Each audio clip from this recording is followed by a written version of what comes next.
Alhamdulillah nahmaduhu wa nasta'inuhu wa nastaghfiruh wa nu'minu bihi wa natawakkalu alayhi wa na'udzu billahi min syurri anfusina wa min sayyiati a'malina may yahdihillahu fala mudilla lahu wa may yudlilhu fala hadiya lahu wa asyhadu an la ilaha illallah wahdahu la syarika lahu wa asyhadu anna Muhammadan abduhu wa rasuluh. Amma ba'd. Fa inna khairal hadisi kitabullah wa khairal hadi hadiyu Muhammad sallallahu ta'ala alaihi wasallam wa syarral umuri muhdatsatuha wa kullu muhdatsatin bid'ah wa kullu bid'atin dalalah wa kullu dalalatin finnar. Qala Allahu tabaraka ta'ala fi kalamihil majid wal furqanil hamid amwat ghair ahya wa ma yash'uruna ayyana yub'asun. সাদাকাল্লাহুল আলিয়্যুল আযীম। তো আপনাদের সামনে শিরক নিয়ে কথা বলছিলাম। আমাদের সমাজের মধ্যে কমসে কম মোটা 25টা শিরক আছে। এই শিরকগুলো আমি তুলে ধরবো যাতে মানুষ জানতে পারে, ফলে তার থেকে বেঁচে থাকবে। কারণ শিরক করলে তাদের জীবনের সমস্ত নেক আমল আল্লাহ ধ্বংস করে দেন। আর শিরক করলে সারা জীবন সে জাহান্নামের আগুনে জ্বলবে। সে যতই সে নামাজ পড়ো পূজা করো, তার কোনো আমল আল্লাহর কাছে কবুল হবে না। এই জন্য শিরককে অবশ্যই আমাদেরকে জানা দরকার। তো আমি 5টা শিরকের কথা পিছনের জমায় বলেছি। আজ 6 নম্বর শিরক বলবো। 6 নম্বর শিরক হচ্ছে কবর, মাজার এবং আস্তানায় গিয়ে সেখানে কিছু চাওয়া। ঠিক আছে, যে এখন ওলিয়া আলিয়ার মাজার, মফিরের মাজার, এটা তিনি শুয়ে আছেন, তিনার কাছে কিছু চাই। এটা হে পীর সাহেব, হে দাতা বাবা, তুমি আমাকে এই দাও সেই দাও, এই ধরনের চাওয়া, এগুলো সম্পূর্ণ শিরক। কারণ আল্লাহ কোরআনে বলে দিয়েছেন আমওয়াত গায়র আহিয়া, যারা মরে যায় তারা মৃত, যারা মরে যায় তারা মৃত, তারা ওয়ামা ইয়াশউরুনা আইয়ানা ইউবাসুন, এবং তারা এটাও জানে না তাদেরকে দ্বিতীয়বার আল্লাহ কখন সৃষ্টি করবেন। তা আল্লাহ তাআলা কোরআনে স্পষ্ট করে বলে দিয়েছেন যারা মরে যায় তাদের কোনো জ্ঞান বুদ্ধি কিছুই থাকে না। একটা মানুষ যখন মরে যায়, সে মরার পর তার শরীরের যে জামা আছে সেটা নিজে খুলতে পারে না, খুলতে সে পারে না। গোসল করার সময় যারা গোসল করিয়ে দেয় তারা খুলে শরীরের জামাটা, ওইটা খুলে কাপড় পরিয়ে দেয়। তো যার এই ক্ষমতা পর্যন্ত নাই, মরার পর যে সে নিজের জামা পরিবর্তন করতে পারে না, কিছুই করতে পারে না, তাকে অন্যজন সাহায্য করতে হয় গোসল করার সময় উল্টিয়ে পাল্টিয়ে, তাহলে ওই ব্যক্তি মৃত্যুর পর কবরে থেকে কী করে আপনার ডাক শুনতে পারে বলুন দেখি? এটা কত বড় একটা অজ্ঞতা, এটা কত বড় অজ্ঞতা। আর আফসোসের কারণ মুসলমানদের একটা বিশাল বড় অংশ এই বিশ্বাসী যে মানুষ মরে গেছে, কবরের মাজারে শুয়ে আছে, সে আমার কথা শুনতে পায়, আমার ডাক শুনতে পায়, আর সে আমাকে সাহায্য করতে চলে আসে। আর এটা কিন্তু সাধারণ লোক নয়, বড় বড় আলেমের মতন লেবাস ওদের, ওরকম দাড়ি, এরকম টুপি পরে তারা একদম ইউটিউবের মধ্যে এরকম ভিডিও ছেড়ে দিচ্ছে যে আব্দুল কাদের জিলানীকে আমি ডাকলে তিনি চলে আসে, তিনি সঙ্গে সঙ্গে আমার বিপদ উদ্ধার করে, আমার সমস্ত যত রকমের বিপদ আছে সব দূর করে দেয়। এমন বিশ্বাস, অন্ধবিশ্বাস, কুফুরি বিশ্বাস, শিরকি বিশ্বাস আমাদের সমাজের মধ্যে ওরা ছড়াচ্ছে আলেমের নাম ধরে ভাই। আর এভাবে একটা বিরাট বড় একটা কি বলবো, জাহেল মুসলমানদের একটা দল, জামাত এই বিশ্বাসী। এই জন্য দেখবেন যত পাথর ছাপড়ি বলেন আর ওই কত রকমের মাজার আছে, মাজারের সময় হাজার লাখ মানুষ এই আপনার গাড়ি ভাড়া করে চলে যাচ্ছে সেখানে গিয়ে, আর সেই মাজারের মধ্যে আপনারা দেখলে বিশ্বাস করবেন, আমি নিজের চোখে দেখেছি, তারা সেজদা দিয়ে থাকে না মাজারের মধ্যে, আর হাউ করে কান্না করে, হে দাতা বাবা আমি ফিরে যাব না, আমাকে ফিরিয়ে দিও না, তুমি আমার আশা পূরণ করে দাও, আমি এই আশা নিয়ে এসেছি, তুমি আমার আশা অবশ্যই পূরণ করবে। এই কথাগুলো যাকে আল্লাহকে বলা দরকার, সেই কথাগুলো একটা মাজারের মধ্যে সেজদা দিয়ে ওই একটা মৃত মানুষের কাছে চাওয়া হচ্ছে। অথচ এভাবে সাহাবারা পর্যন্ত রাসূল সাল্লামের মৃত্যুর পর একবার রাসূল সাল্লামের মাজারে গিয়ে কোনোদিন চায়নি, হে আল্লাহ নবী আমার এই করে দাও সেই করে দাও। আল্লাহর নবীর কাছে কোনো সাহাবা চাইনি। ইবনে আব্বাস একবার বিপদে পড়ে গিয়েছেন, তো তিনি কি করছেন, কার কাছে গিয়ে কাকে দিয়ে দোয়া চাওয়াচ্ছেন জানেন? হযরত উমর রাদিয়াল্লাহু দোয়া চাওয়াচ্ছেন, হে উমর আমার জন্য দোয়াটা করে দাও। কিন্তু একবারও আল্লাহ নবীর ইয়াতে কবরে গিয়ে সেখানে বলেনি কিছু। কেন? তাদের বিশ্বাস ছিল যে আল্লাহ নবী সাল্লাল্লাহু আলাইহি ওয়াসাল্লাম দুনিয়া থেকে চলে গিয়েছেন, তিনার হাতে কোনো ক্ষমতা নাই। ক্ষমতা আল্লাহর হাতে, সমস্ত ক্ষমতার মালিক আল্লাহ তাআলা, আল্লাহর হাতে সমস্ত ক্ষমতা। এত আল্লাহর কাছে চাইতে হবে আমাদেরকে, ঠিক আছে? এই ব্যাপার।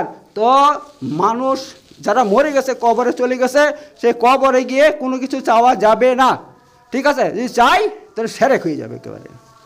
এই সেরেকের মধ্যে আক্রান্ত হলে আপনার আমার দুনিয়ার সমস্ত নেকি ধ্বংস বরবাদ হয়ে যাবে।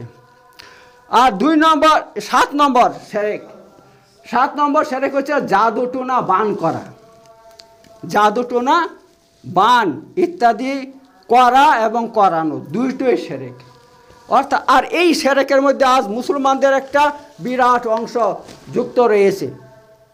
বিশেষ করে আমাদের যে সমস্ত মা বোনেরা আছে, তারা কি করে, যখন বাড়িতে একটা নতুন বউ আসে, হ্যাঁ, এখন ওই বউটা যদি স্বামী স্ত্রীর সঙ্গে একটু ভালো সম্পর্ক হয়, হে আল্লাহ স্বামীকে এত ভালোবাসছে অথবা স্বামী স্ত্রীকে এত ভালোবাসছে, তাহলে কি হবে আমার? তখন সে কোথায় চলে যায়? কোনো তান্ত্রিকের কাছে চলে যায় যারা জাদু টোনা করে। সেখানে গিয়ে কী করে, ওই তান্ত্রিকে কিছু টাকা দিয়ে দেয় যে ওই আমাকে এমন একটা জাদু করে দাও, এমন কিছু করে দাও যাতে ওই বউটা আর তার স্বামীর সঙ্গে টান না থাকে। তখন সে কী করে, ওই জাদু টোনা করে দেয়, কিন্তু তাবিজ দেয়, কবজ দিয়ে দেয়, কিছু পানি পরা দেয়, এই দেয় সেই দেয়, যে এটাকে খাওয়াই দেবে, এটা পরিয়ে দেবা, এই করবা সেই করবা, এসব করে দিচ্ছে, ঠিক আছে? তাতে কি হচ্ছে, এই জাদু লেগে যাচ্ছে। তো এই জাদু যদি কেউ করে আর করায়, তার কী ক্ষতি আমি এখনই বলবো। অথবা এমনও দেখা যায় অনেক বউ, হ্যাঁ, নতুন বউ দেখতে পাচ্ছে যে তার স্বামী মানে মায়ের ভক্ত বিশাল, মায়ের কথা বেশি শুনে, তার দিকে একটু কম। এই জন্য সেও কী করে, তান্ত্রিকের কাছে গিয়ে বলে যাতে মায়ের প্রতি টান না থাকে, আমার প্রতি টান বেশি থাকে, তার ব্যবস্থা করে দাও, তুমি যা টাকা লিবা। এইভাবে আর শুধু এই নয়, আর কত রকমের জাদু সমাজে আছে। হ্যাঁ, কাউকে পাগল করে দাও, এমন জাদু করে দাও যে পাগল হয়ে যায়। তা এরকম হাজার রকমের জাদু আমাদের সমাজে প্রচলিত আছে। তো বন্ধুরা, আপনারা যেই রকমের জাদুই করেন, সমস্ত জাদুর কুফরি এবং সেরেকি, ঠিক আছে? সব সেরেকে এইগুলো করা যাবে না, 1 নম্বর কথা। 2 নম্বর কথা, হাদিসের মধ্যে এসেছে যে ব্যক্তি যে জাদু করবে আর যে করাবে, উভয়ের আখিরাত ধ্বংস হয়ে যাবে। কারণ তাদের একটা নেক আমল থাকে না, সব ধ্বংস হয়ে যায়। আপনি যত নামাজ পড়েন, যত রোজা রাখেন, যত কিছু করেন, যদি আপনি এই ধরনের জাদুতে লিপ্ত থাকেন, হ্যাঁ, তাহলে আল্লাহ তাআলা আপনার সমস্ত নেক আমলগুলো সব একেবারে পুড়িয়ে দেবে, যার ফলে আখিরাত আপনার নিশ্চিতভাবে ধ্বংস। জাহান্নামের আগুন ছাড়া কোন কিছুই হবে না, ঠিক আছে? তো এই জাদু টোনা বান করলে কি হয়, আপনার যে করবে তারও আখিরাত ধ্বংস, আর যে করাবে সে তান্ত্রিকও জাহান্নামে যাবে, আর আপনি করতে গেছেন তাকে দিয়ে, তো আপনারও জাহান্নামে যেতে হবে আপনাকে। এত জাদু টোনা বান আমরা করবো না, করাবো না। আর এটা কিন্তু অধিকাংশ মানুষ করে, অধিকাংশ মানুষ এসে করে। আর আমার কাছে তো কত মানুষ আসে ভাই, কি বলবো, আমার কাছে অসংখ্য মানুষ আসে, এসে বলে দেখা অমুক ওর টানটা বেশি, এটা কাটিয়ে দাও, আমার দিকে টান করে দাও, এই করে দাও, সেই করে দাও, এসব করে। হ্যাঁ, তা আমাকে বলে মাদুলি দাও না, আমি বলি না ভাই, মাদুলি তো কোনো দিন দেবো না, তোমাকে মাদুলি দিয়ে আমি জাহান্নামে যাবো? আমি সেরেক করবো? আমি কখনো এসব করবো না। আমি এবার আমি করি কি, শরীয়তভাবে যেগুলো আছে সেগুলো করি, তেল পরা দিয়ে দিই, পানি পরা দিয়ে দিই, হ্যাঁ, ওইগুলো করার জায়েজ আছে। আপনি কোরআনের কালাম পড়ে তেল পরা পানি পরা দিলে ইনশাআল্লাহ ওগুলো গ্যারান্টিতে কেটে যায়, কাজ 100% হয়। আমি ওইগুলো করি, আর অন্য এই সমস্ত আমি করি না, ঠিক আছে বন্ধুরা? তো যাই হোক, এই সমস্ত জাদু টুনা বান ইত্যাদি করা কি সম্পূর্ণ শিরকি কাজ এগুলো, তো এগুলো করা যাবে না। 7 নম্বর। 8 নম্বর হচ্ছে ফালনামা খোলা শিরক, ঠিক আছে? এবার ফালনামা খোলার অনেক রকমের দিক আছে। এই যে ফালনামা খোলাটা, এটা দেখুন, গতকালও একটা মেয়ে আমার কাছে এসে আমাকে বলছে আমার উমুক হয়ে গেছে, তুমুক হয়ে গেছে, একটা ফালনামা খুলেন, খুলে কি করেন বলে দেন কি হয়েছে। এবার দেখেন আমার এই বিষয়ে আমার সম্পূর্ণ আমার জানকারি আছে, আমার জানা আছে সব কিছু। এটা কত বড় জঘন্য কাজ এটা। কারণ ফালনামা খোলার অর্থ হচ্ছে ভবিষ্যতের কথা বলে দেওয়া। আমি যা দেখি নাই তার কথা বলে দেওয়া। আমি সেটা আমি কী করে বলবো বলুন দেখি। এখন তুমি যার ব্যাপারে বলছো সে কোথায় আছে, লোকটা কোনখানে বসবাস করছে, আমি এখানে থেকে আমি কী করে জানবো? হ্যাঁ, এটা তো আল্লাহর কাজ। এটা একমত আল্লাহ কোরআনের মধ্যে বলছে। দেখেন এখানে আল্লাহ তাআলা কোরআনের মধ্যে কি বলছে, পরিষ্কার করে আল্লাহ বলে দিয়েছে, কুল লা ইয়ালামু মান ফিস সামাওয়াতি ওয়াল আরদিল গায়বা ইল্লাল্লাহ ওয়া মা ইয়াশউরুনা আইয়ানা ইউবাসুন। হে নবী সাল্লাল্লাহু আলাইহি সাল্লাম, আপনি বলে দেন যে আকাশ এবং পৃথিবীর মধ্যে এক আল্লাহ ছাড়া গায়েবের কথা কেউ জানে না। এটা সূরা নামল আয়াত নম্বর 65 নম্বর আয়াতে আল্লাহ স্পষ্ট করে বলে দিয়েছে কথা যে আকাশ এবং পৃথিবীর মধ্যে এক আল্লাহ ছাড়া গায়েবের কথা কেউ জানে না। এখন আমি যদি দাবি করি হ্যাঁ তোমার রোগীটার এই হয়েছে সেই হয়েছে, সে অমুক জায়গাতে আছে তমুক জায়গাতে আছে, যে আমি বলে দেই, তাহলে কি হয়ে যাবে? শিরক হয়ে যাবে। কারণ আমি তো গায়েব জানি না, আমি কথাটা বললাম কি করি? এত বেশ ধরনের ফালনামা খোলা যাবে না। ঠিক আছে, এইবার দেখেন ফালনামা অনেক রকমের আছে। ফালনামা দেখেন অনেক আছে। শহরের মধ্যে কি করে একদম চেহারা তো মূর্খ মানুষের মতন চেহারা, জীবনে স্কুলে যায়নি, কলেজে যায়নি, কোথাও যায়নি। হ্যাঁ, তারা কি করবে দেখবেন, শহরের মধ্যে রাস্তার ধারে কিছু চিঠি সাজিয়ে রেখে দিয়েছে পরস্পর, আর 2-3টা টিয়া পাখি রেখে দিয়েছে। আর আপনি যাবেন, হ্যাঁ, গিয়ে বলবেন তা আমার ফালনামা বলার অর্থ আপনার ভবিষ্যৎ বলে দেওয়া। ঠিক আছে, আপনার ভবিষ্যৎ বলে দেওয়া যে আচ্ছা আমার ফালনামাটা বলে দেখো তো, আমার ব্যাপারটা দেখো তো। তখন ওই টিয়া পাখিকে আসে শিখিয়ে রেখে দিয়েছে, সে খাওয়ায় আর ট্রেডিং দেয় আর কি।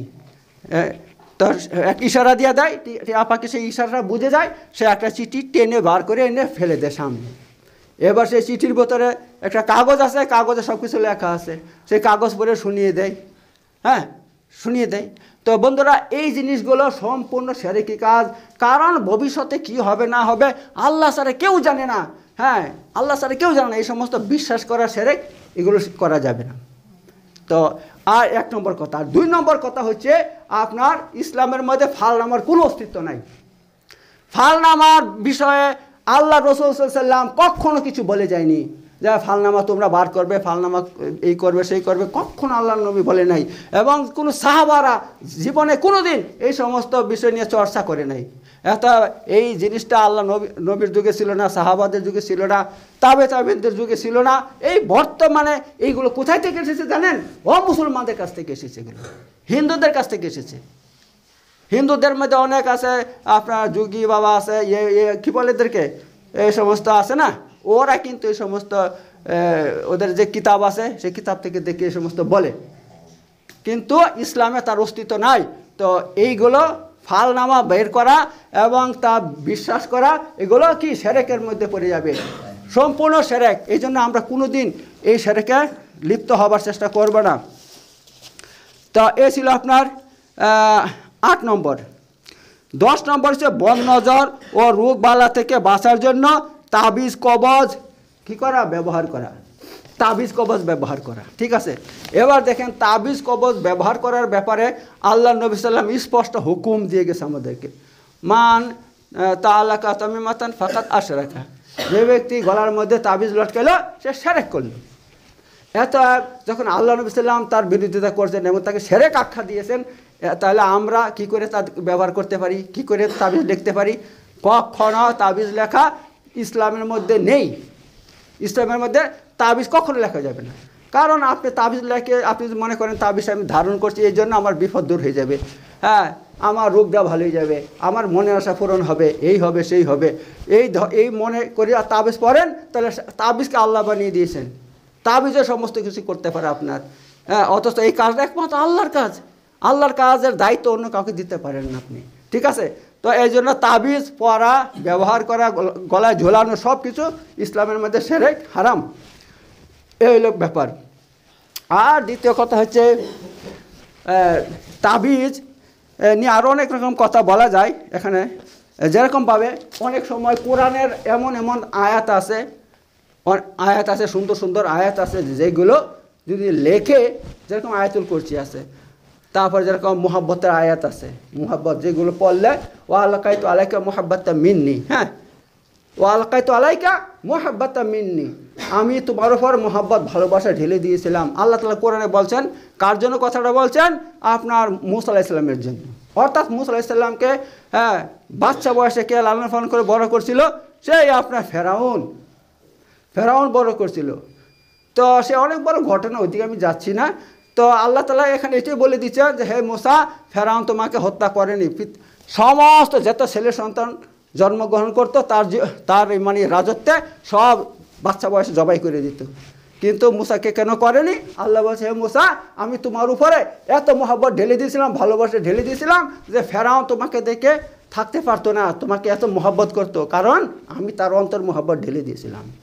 এখন এই আয়াতটা যদি আপনি কোরআনের আয়াত কাগজে লিখে যদি আপনি গলায় ঝোলান ভালোবাসা পাওয়ার জন্য, এটা জায়েজ আছে কি নাই? তো অনেক আলেম মৌলবী তারা ফতোয়া দিয়েছে যে এই ধরনের আয়াত তাবিজ করে গলায় ঝোলানো জায়েজ আছে, কিন্তু আমি বলবো এটাও জায়েজ নাই। কারণ একটাই, কোনো সাহাবা জীবনে একবার তাবিজ পড়ে নাই, তাবিজ লেখে নাই। আল্লাহ নবী সাল্লাল্লাহু আলাইহি ওয়াসাল্লাম জীবনে তাবিজ পড়তে বলেন নাই কাউকে হুকুম দেয়নি যে তাবিজ তোমরা কোরআনের আয়াত লেখো এবং সেটা গলায় ধারণ করো, তাহলে তোমাদের এই হবে সে হবে, কোনোদিন বলে যায়নি। তো যেই জিনিসটা রাসূল সাল্লাল্লাহু থেকে প্রমাণিত নয়, যে আমলটা সাহাবা থেকে প্রমাণিত নয়, তাবেঈন থেকে প্রমাণিত নয়, কোন ইমাম করে যায়নি, কোন হুকুম দেয়নি, তাহলে সেই জিনিসটা এই বর্তমান যুগের আমরা কিভাবে করতে পারি? কখনো করতে পারি না। এত কোরআনের আয়াত লেখেও তাবিজ ব্যবহার করা যাবে না। তাবিজ, সকল প্রকার তাবিজ হ্যাঁ ঝোলানো শিরক, কুফরি কাজ। ঠিক আছে বন্ধুরা, এই জন্য তাবিজ আমরা কখনো ব্যবহার করব না।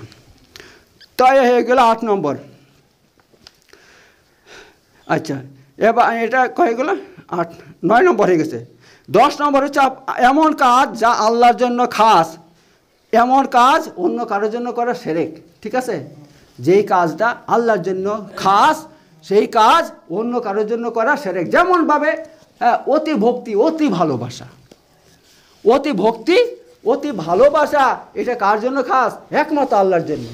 অতি মাত্রায় আপনি আল্লাহকে ভালোবাসবেন, অতি মাত্রায় আল্লাহকে ভক্তি করবেন। এখন ওই ভক্তিটা, ওই ভালোবাসাটা যদি আপনি অন্য কাউকে করেন তাহলে সেটা শিরক হয়ে যাবে। যেমনভাবে বর্তমানে অনেক পীর, কবর পূজারী, মাজার পূজারীরা কী করে? তাদের পীরকে অতি ভক্তি করে, এমন ভক্তি করে যে ভক্তি করে সেজদা পর্যন্ত তাকে করে। এমন ভিডিও হয়তো আপনারা অনেক ইউটিউবে বা ফেসবুকে অনেকে দেখেছেন, দেখবেন। ঠিক আছে, এত এই অতি ভক্তি এটা একটা ইবাদত। অতি ভক্তি, অতি ভালোবাসা এটা ইবাদত, আর এটা একমাত্র আল্লাহর জন্য খাস। আল্লাহকে আপনার ভক্তি করতে হবে, আল্লাহর জন্য ভালোবাসতে, আল্লাহকে ভালোবাসতে হবে। হ্যাঁ, কারণ আল্লাহ কোরআনের সূরা আপনার তওবাতে বলে দিয়েছেন, তোমরা যদি তোমাদের স্ত্রী, পুত্র, হ্যাঁ ব্যবসা, এই সেই ভারী ঘর থেকে হ্যাঁ মানে আল্লাহ থেকে তাদেরকে বেশি ভালোবাসো, তাহলে আল্লাহ সেখানে হুঁশিয়ার দিয়েছেন, একেবারে কঠোর কথা বলছেন। তার মানে পৃথিবীতে যা কিছু আছে সব থেকে বেশি ভালোবাসতে হবে কাকে? আল্লাহ তাআলাকে। যদি আল্লাহকে ভালোবাসেন তবে আল্লাহ আপনাকে ভালোবাসবে এবং আল্লাহর কাছে আপনি আল্লাহ একটা মর্যাদা পাবেন আপনি। আর সেই ভালোবাসা যদি আপনি আল্লাহকে বাদ দিয়ে অন্যকে বেশি করেন তাহলে শিরকের মধ্যে পড়ে যাবে। তেমনইভাবে অতি ভয়, সেটা কিন্তু হ্যাঁ এটা কি শিরক হয়ে যাবে। কারণ ভয় একমাত্র আল্লাহকে করতে হবে। ঠিক আছে, ভয় কাকে করতে হবে? আল্লাহ তাআলাকে ভয় করতে হবে। আল্লাহ কোরআনের মধ্যে বলছে একমাত্র তোমরা আমাকে ভয় করো এবং তাদেরকে ভয় করিও না। অর্থাৎ এই বিশ্বতে আল্লাহ ছাড়া যা কিছু আছে তাদেরকে কোনো ভয় করবে না, একমাত্র আমাকে ভয় করবো, আল্লাহ কোরআনের মধ্যে বলে দিয়েছেন। অথচ বর্তমানে মানুষ অনেক সময় শয়তানকে এত বেশি ভয় করে আর জিনকে এত বেশি ভয় করে যে রাস্তা দিয়ে যদি যায় অন্ধকারে তাহলে সে ভয়ে মরে যায়। ভয়ে মরে যায় যে কী হবে এখন যদি শয়তান চলে আসে সামনে, এ হয়ে যায় সে হয়ে যায়। কিন্তু না, শয়তানকে ভয় করবে কিসের জন্য? তার কি শক্তি আছে? কোনো শক্তি নাই। যদি আপনার একটা কোরআনের কোনো আয়াত, ছোট্ট আয়াত জানা থাকে, সেটা যদি আপনি পড়েন, সে ওই শয়তান ভয়ে পালাবে, শয়তান ভয়ে পালাবে। কারণ কোরআনের আয়াত পড়লেই শয়তানের শরীরে কি হয়, যেরকমভাবে আমাদের শরীরে আগুন লাগলে যেরকম জ্বলে, শয়তানের শরীরের মধ্যে এমন জ্বলে কোরআনের আয়াত পড়লেই। কিন্তু আপনার আমল থাকতে হবে, আমল থাকতে হবে। হারাম খাবো, মিথ্যা কথা বলবো, মানুষের সঙ্গে ঝগড়া করবো, হিংসা করব, তারপর যে আমি আমল করব, কাজে লাগবে না, কখনো না। এগুলো যদি বেঁচে চলি, অবশ্যই আমার ফুঁক দিলে শয়তান জ্বলে যাবে। অতএব আল্লাহ ছাড়া কাউকে ভয় করা যাবে না। যদি আল্লাহ থেকে বেশি কাউকে ভয় করি, সেটা শিরক হয়ে যাবে বন্ধু। ঠিক আছে, একমাত্র ভয় বেশি করতে হবে আল্লাহ তাআলাকে। তাছাড়া আল্লাহর থেকে বেশি ভয় কোনো মাখলুককে করা যাবে না। যদি করেন সেটা কি হয়ে যাবে, সেটা শিরকের মধ্যে পড়ে যাবে। তার মানে এই নয় যে আপনি একটা বাঘের সামনে দাঁড়িয়ে থাকবেন গিয়ে, হ্যাঁ, যে দেখ আল্লাহ থেকে বেশি তোকে বেশি ভয় করি না, তা নয়। ঠিক আছে, যারা যেরকম ভয়ঙ্কর জিনিস তাদের কাছে দূরে থাকতেও বলা হয়েছে।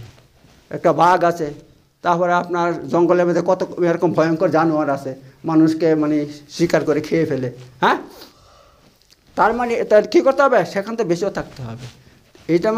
এটাও একটা বটে। ঠিক আছে বন্ধুরা, তার আপনার কয় নম্বর,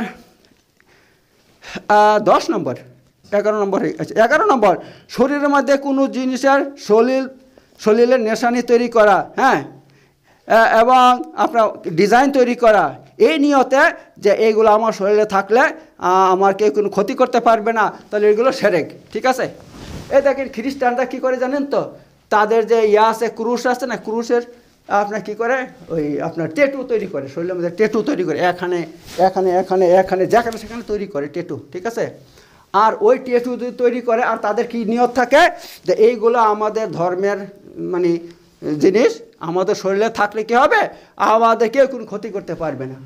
তো এই ধরনের কাজ যদি কেউ করে, তাহলে সেটা শিরকের মধ্যে হয়ে যাবে। কারণ সবাই জানেন সমস্ত ভালো মন্দের মালিক আল্লাহ, নাকি? সমস্ত ভালো মন্দের মালিক আল্লাহ। অথবা আল্লাহ যদি চায় কেউ আল্লাহ যদি চায় তার ক্ষতি করবো, কেউ তাকে বাঁচাতে পারবে না। ওই টেটু বাঁচাতে পারবে না। অথচ সে কী বলছে যে আমি টেটু এই জন্য তৈরি করছি, এই টেটু আমাকে বাঁচাবে, আপদ বিপদ থেকে বাঁচাবে। তো এই ব্যাপার, এই ধরনের কাজ অনেক মুসলমানরা করে থাকে। হ্যাঁ, যারা অজ্ঞ, কলেজে পড়ে, স্কুলে পড়ে বা বিদেশে পড়াশোনা করে, হ্যাঁ, ইহুদি খ্রিস্টানদের সঙ্গে উঠা বসা করে, তাদের দেখা দেখি সে ওই সমস্ত এটাকে একটা ফ্যাশন মনে করছে, করে টেটু বানাচ্ছে শরীরের মধ্যে। তো বন্ধুরা, একটা কথা মনে রাখবেন, এই টেটু যদি আপনি তৈরি করেন শরীরের মধ্যে, সারা জীবন নাপাক থাকবেন আপনি, আপনার ফরজ গোসল আদায় হবে না। ঠিক আছে, ফরজ গোসলটা আদায় হবে কি? এই যে টেটুর আপনি তৈরি করছেন, এখানে লাল সবুজ এই সে রং দিয়ে তৈরি করতে হয় না টেটুটা, হ্যাঁ, তা আপনার টেটু আপনি যখন রং লাগিয়ে দিয়েছেন শরীরের, তাহলে চামড়াটা ঢাকা পড়ছে কি পড়ছে না? ঢাকা পড়ছে তো।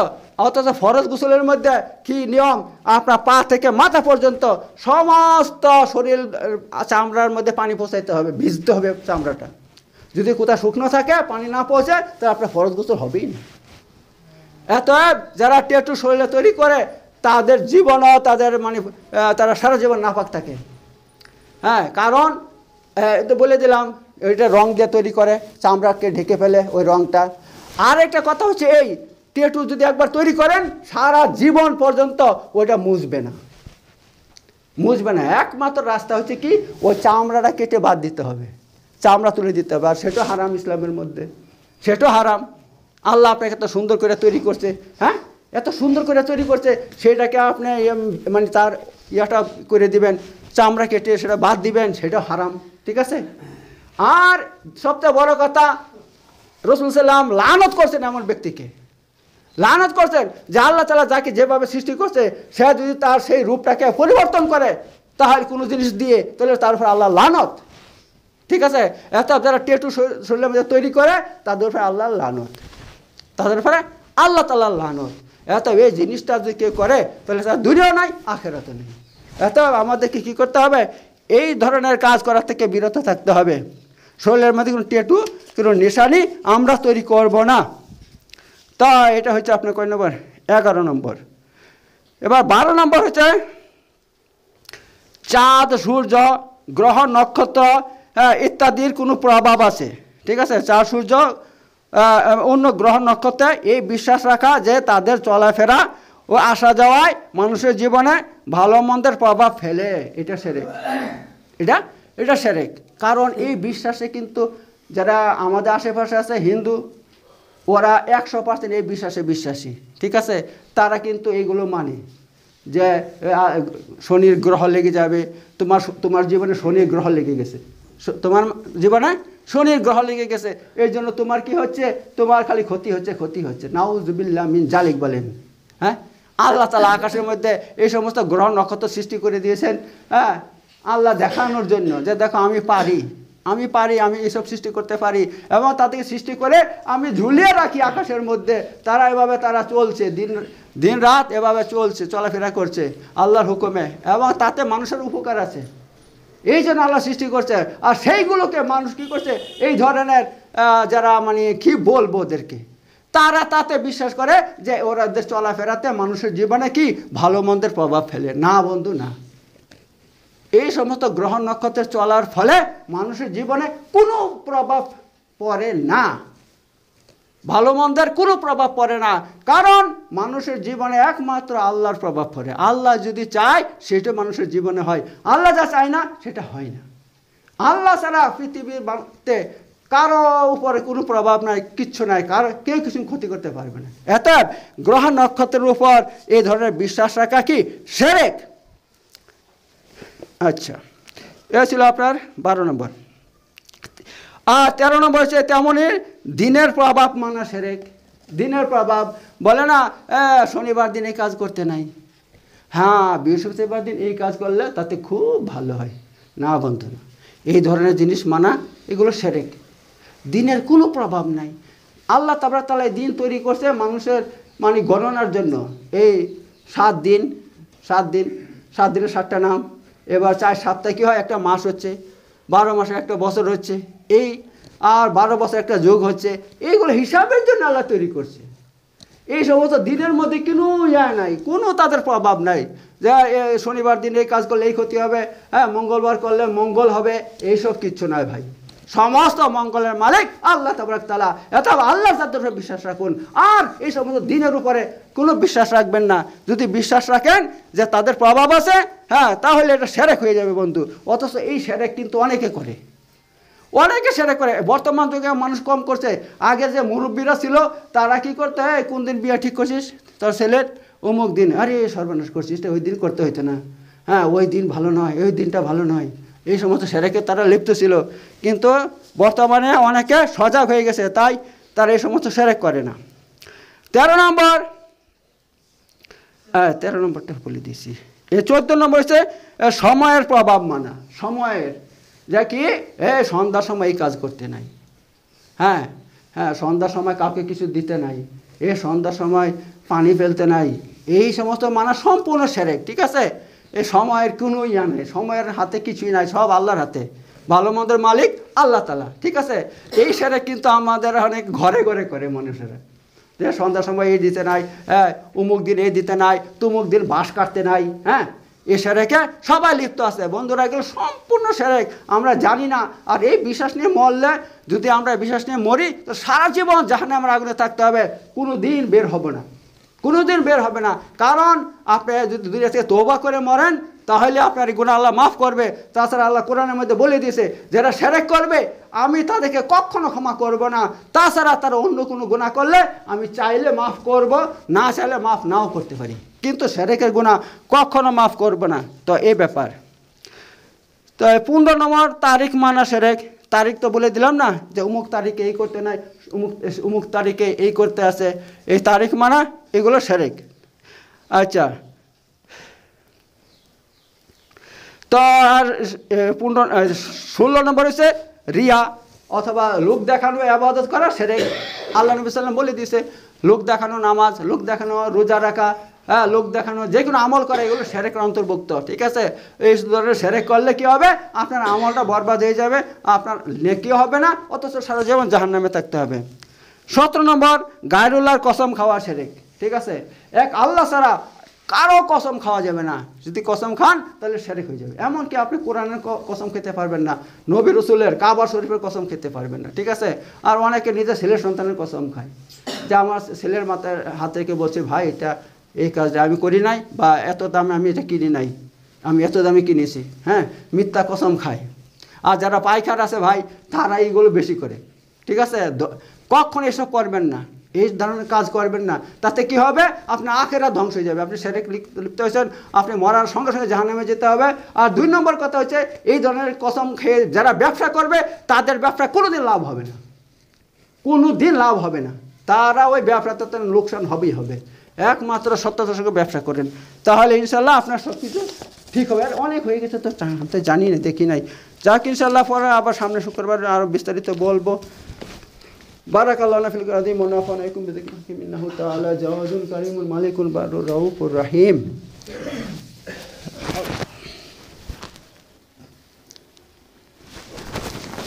وآخر دعوانا الحمد لله رب العالمين. إن الله يأمر بالعدل والإحسان وإيتاء ذي القربى وينهى عن الفحشاء والمنكر والبغي يعظكم لعلكم تذكرون. اذكروا العظيم يذكركم واشكروا على نعمه وذكر أكبر ولعلكم تصنعون. صدق الله العلي العظيم.